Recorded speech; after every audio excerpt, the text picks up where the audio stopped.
Irmãos, nós vamos à palavra nessa manhã, mesmo com o tempo mais reduzido, mas gostaria que fosse projetado aqui, material que chegou aí à equipe de projeção de mídia, não é?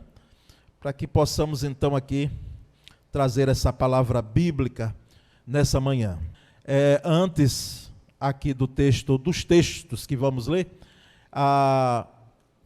Ministério diaconal, como foi dito aqui, são oficiais da igreja, não é? Escolhidos por Cristo e pela igreja, entendemos assim, quando a igreja está alinhada com a vontade de Deus, com o direcionamento que é dado pela palavra em relação ao diaconato, ela percebe nessas pessoas, nesses homens e mulheres, a vocação, não é, para o diaconato, e então são escolhidos para servirem. O meu entendimento de diaconato sempre como ministério pastoral. Eu um dia posso deixar de estar à frente de uma igreja, mas na minha mente e na mente de muitos, eu continuarei sendo pastor, não é? E assim eu penso o diaconato. Eu respeito muito as igrejas batistas, inclusive, que têm o diaconato temporário, né, por 2 anos, 3 anos, às vezes, um período assim. Mas o entendimento bíblico que temos, irmãos, é que o ministério diaconal, de fato, é um ministério, não é? É um ministério. Então, a diaconia do crente, esse é o tema dessa palavra, dessa mensagem bíblica. Há anos atrás, para quem é bom de gravar as coisas, não é? Eu ministrei sobre a diaconia de Cristo. A diaconia de Cristo. E agora trago sobre a diaconia do crente. Pode passar a tela seguinte? Então nós vamos ler alguns textos bíblicos, não é? Obrigado, Cidinho, não é? Que no afã de falar e não é de poder grato. Vamos ler juntos esses textos que estão sendo projetados ali. Os irmãos me acompanhem na leitura e os irmãos vão entender porque. Obrigado. Entender por que ali nós trouxemos mais de um texto. Vamos ler todos juntos? Paulo, servo de Deus e apóstolo de Jesus Cristo. Isso, título 1. Em Tiago, capítulo 1, versículo 1, juntos. Tiago, servo de Deus e do Senhor Jesus Cristo. 2 Pedro 1. Simão Pedro, servo e apóstolo de Jesus Cristo. Judas, que não foi Iscariotes, Judas 1, Judas, servo de Jesus Cristo e irmão de Tiago. Pode passar, Apocalipse capítulo 1, versículo 1, revelação de Jesus Cristo, a qual Deus lhe deu para mostrar aos seus servos as coisas que brevemente devem acontecer. E pelo seu anjo as enviou e as notificou a João, seu servo. E por último, Apocalipse 15, 3, e cantavam o cântico de Moisés, servo de Deus. Graças a Deus, meus irmãos. Então nós percebemos ali, claramente, a expressão servo.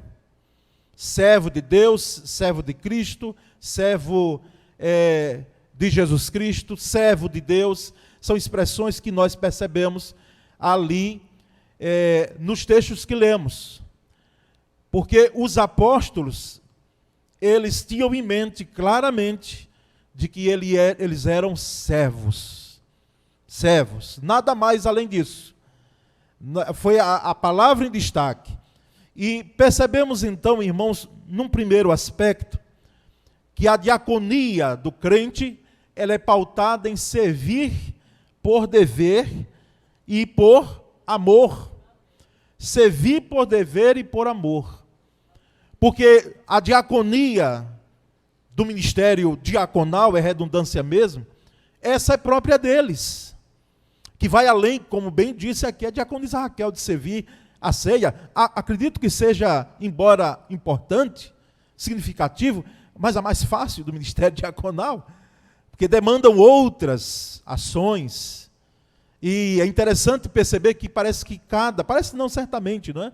Cada diácono e diaconisa tem um perfil, voltado para servir, abraçar a igreja, além das questões sociais, que é o diaconato foi criado, né, dentro desse contexto.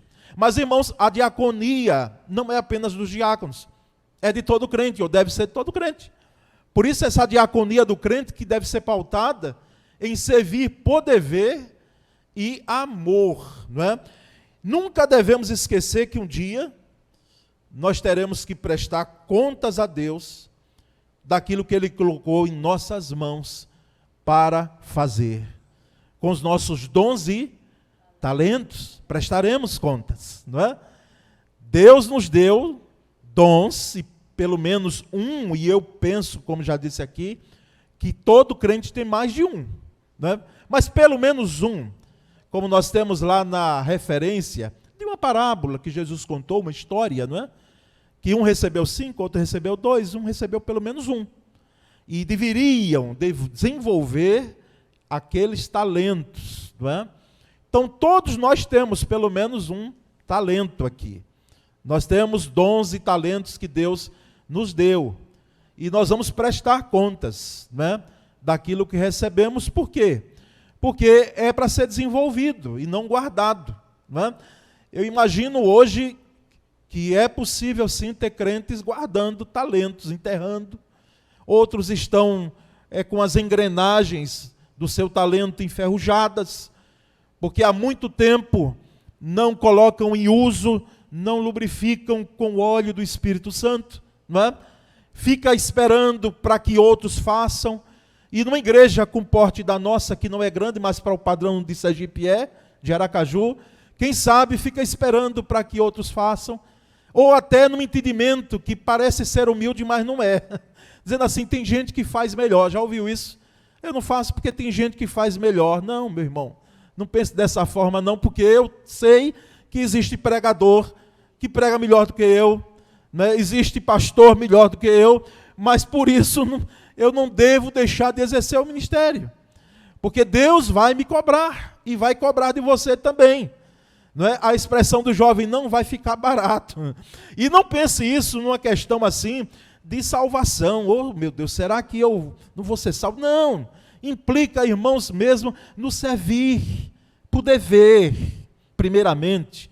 Porque veja o que é que está escrito lá em Josué 22:5, e eu coloquei o texto lá, acredito que os irmãos podem acompanhar aqui. Vamos ler juntos? Josué 22:5, leiamos. Que amem o Senhor, o seu Deus, e andem em todos os seus caminhos, obedeçam aos seus mandamentos, apeguem-se a Ele e o sirvam de todo o coração e de toda a alma. E vamos ler também Hebreus 6:10, leiamos juntos. Deus não é injusto, Ele não se esquecerá do trabalho de vocês e do amor que demonstraram por Ele, pois ajudaram os santos e continuam a ajudá-los. Então, irmãos, aqui no primeiro texto de Josué, próprio Deus falando dentro daquele contexto lá, veterotestamentário, de conquista da terra prometida, ele vem claramente e diz, olha, apeguem-se a Deus e o sirvam de todo o coração e de toda a alma. E antes disso ele diz, obedeçam aos seus mandamentos. Ou seja, a diaconia do crente, ela deve ser pautada, ou deve estar pautada, no servir por dever, por obediência. Meus queridos, entendamos todos nós, não existe bênção sem obediência. Ah, se todo crente pudesse ouvir isso. Ah, se os nossos filhos, e alguns deles estão aqui, se as nossas filhas, se os netos dos irmãos pudessem ouvir isso, que não existe bênção sem obediência. A obediência deve anteceder a bênção. E obedecer, não apenas por dever, mas obedecer sabendo que estamos fazendo como um ato de amor a Deus. É como o filho, né? Que muitas vezes o pai orienta enquanto está sob a tutela dele, porque depois que casam, não é? Tem a sua independência, mas enquanto estiver debaixo do teto de papai e de mamãe, é obedecer, é pelo menos ouvir a orientação, né, dos pais, ouvir, pelo menos ouvir, acatar, procurar ouvir, e obedece por amor. Por amor, assim somos ou devemos ser todos nós. Então é uma diaconia pautada em servir por dever e por amor. Irmãos, quando nós servimos muito além do dever, porque servir por dever é bom, é necessário, mas quando nós servimos por amor, nós vamos muito mais além. Nós entregamos a vida, nós dedicamos o melhor que temos para o Senhor, não é? Com tudo aquilo que nós temos e somos. Então esse é um primeiro aspecto. O segundo, irmãos, é que a diaconia do crente procura servir como Jesus servia. A diaconia do crente procura servir como Jesus servia. E como é que Jesus servia? Vamos ver textos aqui que podem nos ajudar. Marcos 10, 45. Leiamos todos juntos. Marcos 10, 45. Pois nem mesmo o Filho do Homem veio para ser servido, mas para servir e dar a sua vida em resgate por muitos. E João 12, 26. Jesus disse: quem me serve precisa seguir-me. Seguir, irmãos, e servir como Jesus servia. O primeiro texto, em Marcos 10, 45, Jesus deixa claro, diante de um contexto de disputa entre os discípulos, para ver quem era o maior. Vinham conversando e um dizia para o outro: eu sou o maior, eu sou o melhor. Eu fico pensando se dentro dessa discussão estavam aqueles quatro, Pedro, Tiago e João, ou quem sabe algum outro que no entendimento dele ficava preterido em relação ao ministério de Jesus, porque está claro na narrativa dos evangelhos de que em determinado momento Jesus, ele fazia com que 3 ou 4 discípulos desses citados fossem com ele apenas. E a discussão se gerou para quem era o maior e quem era o melhor, e Jesus então deixa claro aqui em Marcos 10, 45, que o Filho do Homem não veio para ser servido, mas para servir e dar sua vida em resgate por muitos. E em João 12, 26, ele deixa também muito claro de que quem serve a ele deve também segui-lo. Então, a diaconia do crente, irmãos, ela está pautada no servir como Jesus servia. E Jesus servia, muitas vezes, sem olhar a quem estava servindo. É muito fácil, irmãos, para nós servirmos e amarmos, né, as pessoas que são boas.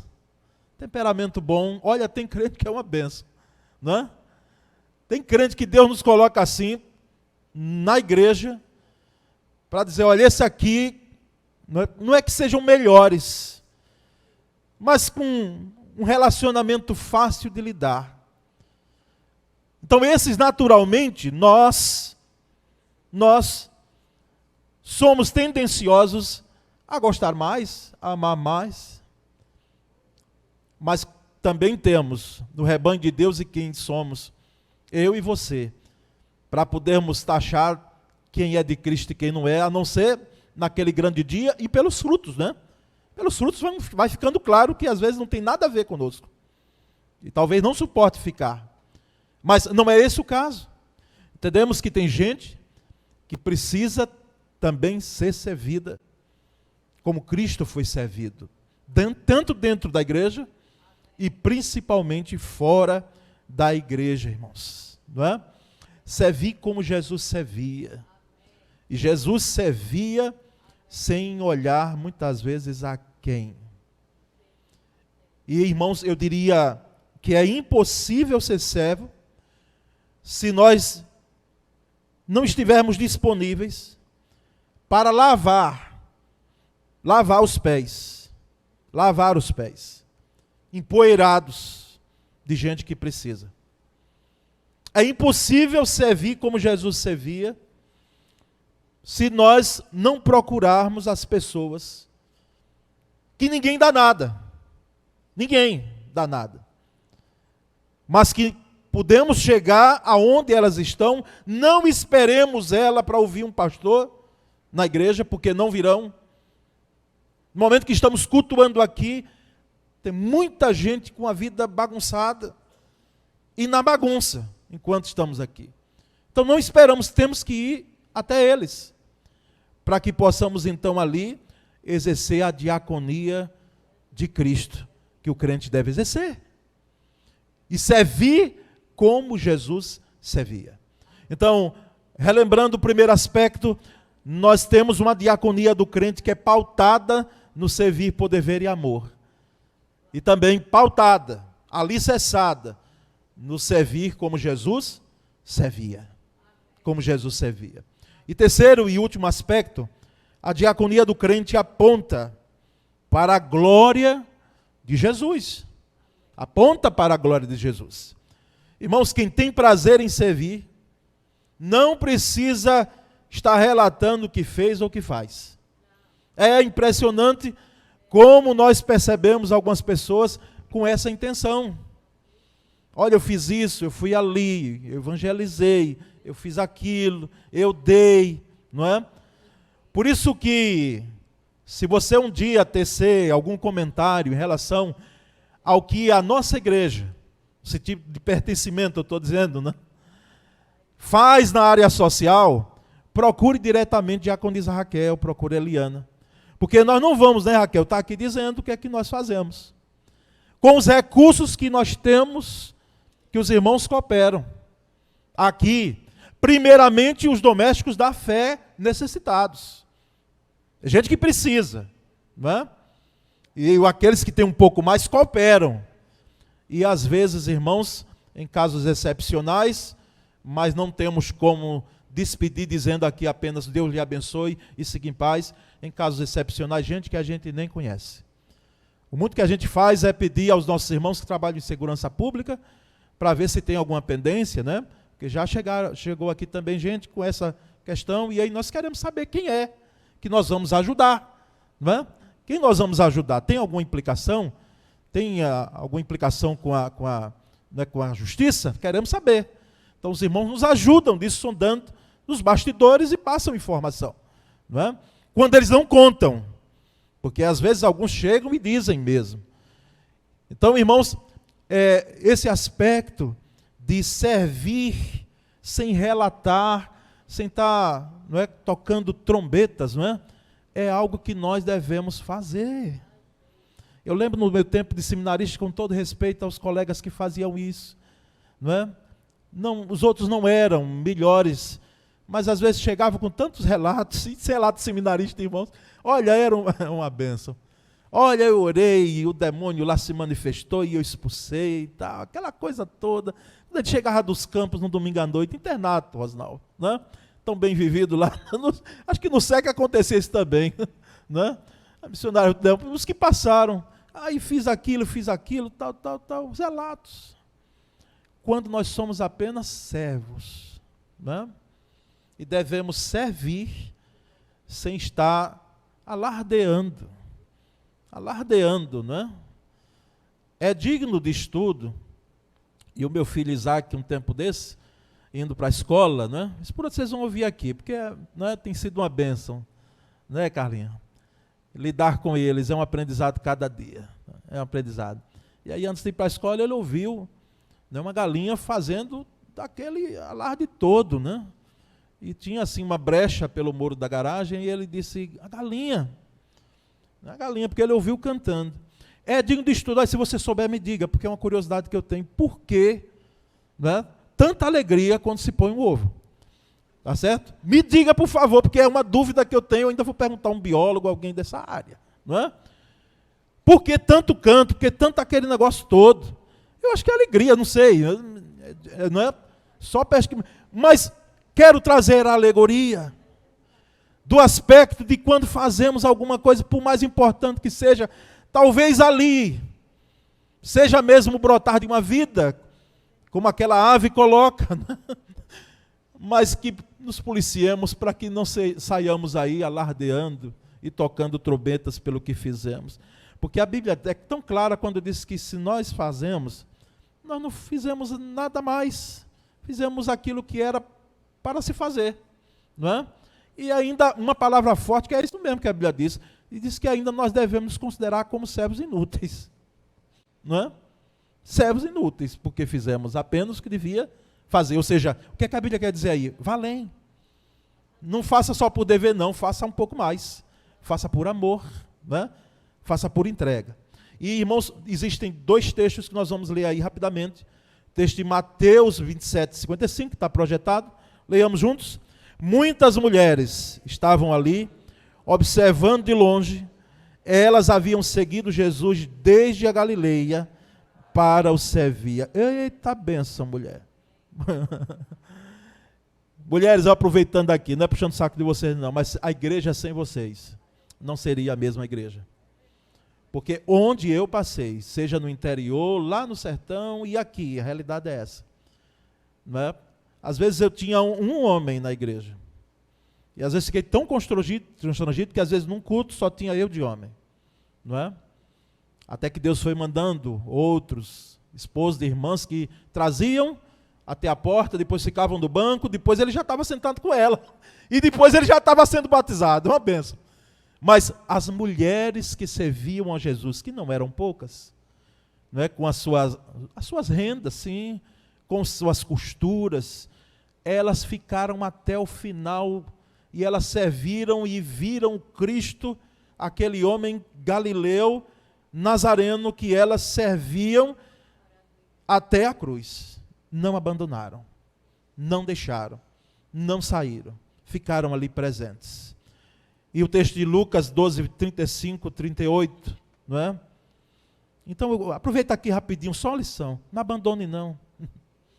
Mesmo que seja um momento de cruz, de esforço, de empenho, que jamais se compara à cruz que Jesus levou, né? Jamais o nosso serviço. Se alguém está servindo e está dizendo, mas está sendo um fardo, oh meu Deus, que cruz, seja na igreja ou seja em casa, porque nós somos diáconos e diaconisas também dentro da nossa família. Dizendo, oh meu Deus, que fardo, meu pai. Não faça isso não, não façamos nós. Não é porque quando você abandona, nós precisamos olhar aqui para essas mulheres que não largaram o pé de Cristo, oh Senhor.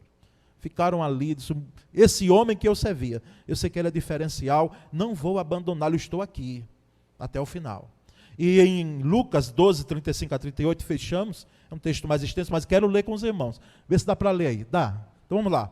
Estejam prontos para servir e conservem acesas as suas candeias, como aqueles que esperam seu Senhor voltar de um banquete de casamento, para que quando ele chegar e bater, possam abrir-lhe a porta imediatamente. Felizes os servos cujo Senhor os encontrar vigiando, quando voltar. Eu afirmo que ele se vestirá para servir, fará que se reclinem à mesa e virá servi-los.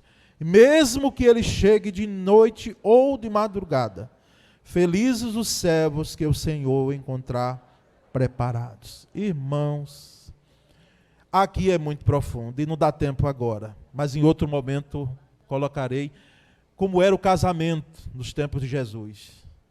Olha, era uma história. O judeu fazia isso, não era em vão.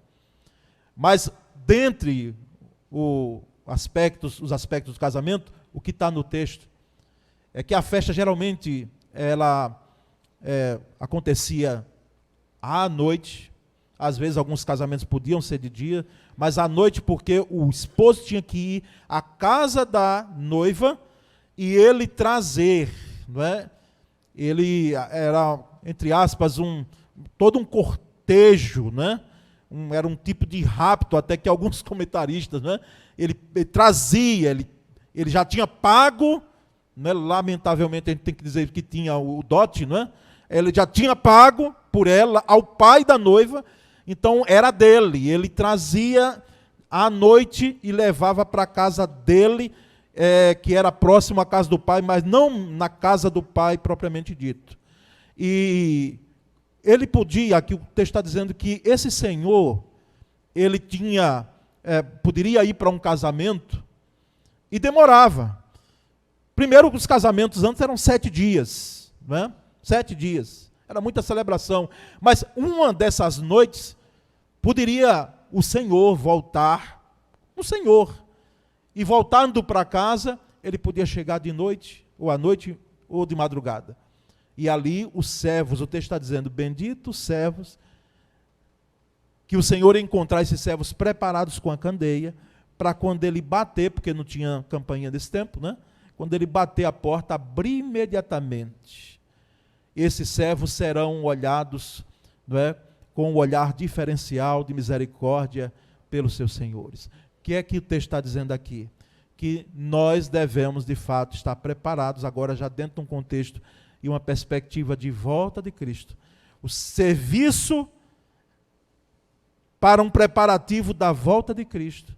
Por isso evangelizarmos, por isso podemos propagar o nome de Jesus, sabendo que o Senhor voltará à noite ou até pela madrugada, quem sabe pela manhã. E quando ele bater a porta, nós imediatamente abrirmos e com as nossas candeias pudermos estar preparados. Irmãos, compensa servir a Jesus. Esse é o hino que eu vou compartilhar ainda hoje com você, entoado pelo Arautos do Rei. Compensa servir a Jesus. Que essa igreja, que todos nós, que cada crente, que cada membro, desde a criança até o de mais idade, nós possamos continuar servindo ao Senhor. Amém, meus irmãos? Nós vamos orar, vamos ficar em pé nesse momento.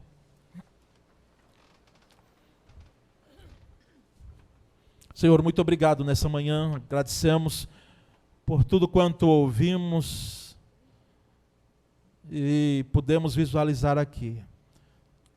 Tudo isso redunda para a Tua glória, porque se não for assim, Senhor, nada feito.